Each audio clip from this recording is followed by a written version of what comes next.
presented by One Films.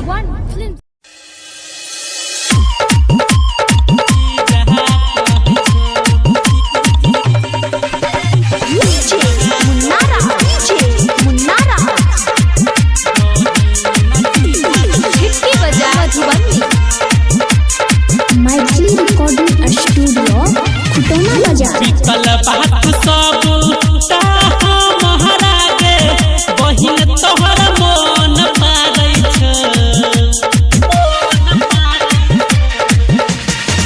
बीतल बात सब महारागे बहिन तोहर मन पारै छ। जखन जाइ छी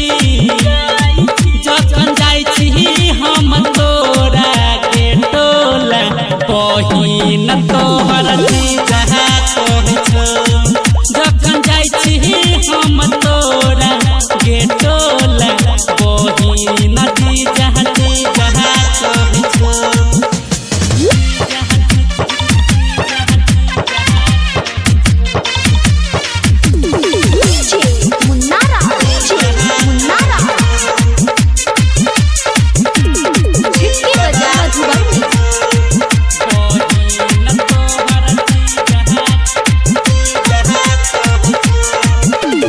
दीदी के साथ भूल गलियै कि जीजाजी हमर कहै छ। कऽ लेलही तू दूसरा से शादी जीजाजी अखनो बनेने छ। दीदी के साथ भूल गलियै कि जीजाजी हमर कहै छ। कऽ लेलही दूसरो से शादी कहियो जीजाजी हमरे बनेने छ। समाचार बताबत रहब मिल के हमरा कहै छ।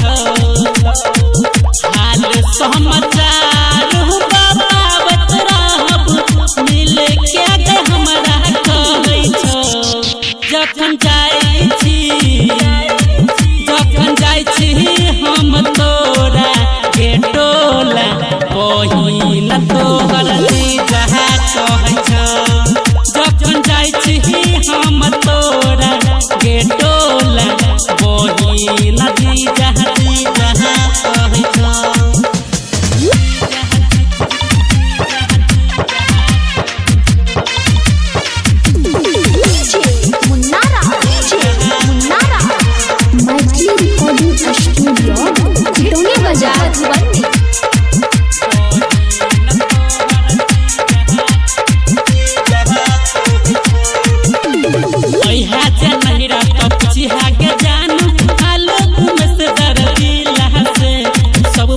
बहिन बताबत रहै छौ राइटर सुनील निदर्दी से।